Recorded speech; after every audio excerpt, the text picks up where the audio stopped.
شروع اللہ کے نام سے جو بڑا مہربان اور نہایت ہی رحم والا ہے۔ السلام علیکم دوستو۔ زمانے قدیم میں حضرت نوح علیہ السلام کی قوم کے ہلاک ہونے کے بعد اللہ تعالیٰ نے قوم عاد کو پیدا کیا تھا، جو طاقت اور دولت میں سب سے آگے تھی۔ مگر جب وہ بھی نافرمان ہوگی تو ان پر تیز طوفان اور آندھی کا عذاب آیا، اور ان کے بعد ایک نئی قوم آوری، قوم سمود۔ قوم سمود عرب کے مشہور علاقے الحجر مدائن صالح میں آباد تھی، جو آج کے سعودی عرب اور اردن کے درمیان پہاڑی خطے میں واقع ہے۔ یہ لوگ اپنی عقل، فن تعمیر اور زبردست جسمانی طاقت کے لیے بہت مشہور تھے۔ وہ پہاڑوں کو کاٹ کاٹ کر محل بناتے تھے اور اپنی دولت و آسائشوں پر بہت غرور کرتے تھے۔ اور ان لوگوں کی نسل حضرت نوح علیہ السلام کے بیٹے سام سے تھی۔ ان کے درمیان ایک نوجوان نہایت نیک، پاکیزہ اور عقل مند تھا۔ اس کا نام تھا صالح، جو کہ بعد میں اللہ کے نبی بنے، حضرت صالح علیہ السلام۔ حضرت صالح علیہ السلام کی بچپن اور جوانی کچھ یوں تھی کہ حضرت صالح علیہ السلام بچپن سے ہی سچ بولنے والے، نرم دل، صابر اور انصاف پسند تھے۔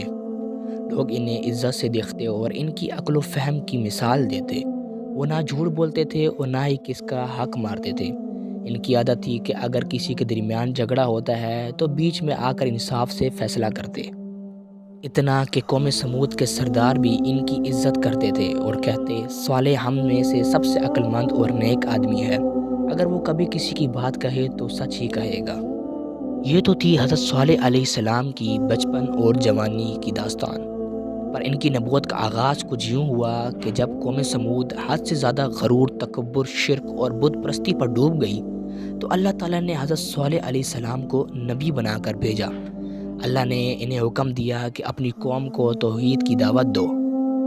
حضرت صالح علیہ السلام جب نبی بنا کر بھیجے گئے تو انہوں نے اپنی قوم سے فرمایا، اللہ کی عبادت کرو، اس کے سوا تمہارا کوئی معبود نہیں۔ اسی نے تمہیں زمین سے پیدا کیا ہے اور اسی نے بسایا ہے، بس اس سے مغفرت مانگو اور اس کی طرف رجوع کرو۔ مگر قوم نے جواب دیا، اے صالح، تم تو ہم میں سے بڑے عقل مند تھے، کیا تم ہمیں اپنے باپ دادا کے معبودوں سے روکنا چاہتے ہو؟ ہم تمہیں نہیں مانیں گے جب تک تم کوئی واضح نشانی نہ دکھاؤ۔ حضرت صالح علیہ السلام نے فرمایا، تمہیں کسی نشانی کی ضرورت ہے؟ انہوں نے کہا، اگر تم واقعی اللہ کے نبی ہو، اس پہاڑ کے اس بڑے پتھر سے ایک اونٹنی نکالو جو زندہ ہو اور حاملہ ہو اور جس کے رنگ اور جسمانت کی مثال نہ ہو۔ حضرت صالح علیہ السلام نے اللہ سے دعا کی اور اچانک پہاڑ کا پتھر پھٹ گیا۔ پھر اس میں سے ایک بڑی، چمکدار، خوبصورت اونٹنی نکلی۔ یہ اللہ کا زبردست معجزہ تھا۔ قوم سمود دنگ رہ گئی۔ کچھ لوگ ایمان لے آئے، لیکن سرداروں نے کہا، یہ تو جادو ہے، صالح کا فریب ہے۔ اس کے بعد حضرت صالح علیہ السلام نے فرمایا، یہ اللہ کی اونٹنی ہے، اسے آزاد چھوڑ دو۔ یہ ایک دن پانی پیے گی اور دوسرے دن تمہارے جانور پئیں گے۔ خبردار، اس کو کوئی نقصان نہ پہنچانا ورنہ تم پر عذاب آئے گا۔ اس کے بعد کچھ دن گزرے۔ لوگوں نے دیکھا کہ جب اونٹنی پانی پیتی تو سارے کنویں خالی ہو جاتے، اور جب اونٹنی کا دن نہ ہوتا تو پانی خوب برستا۔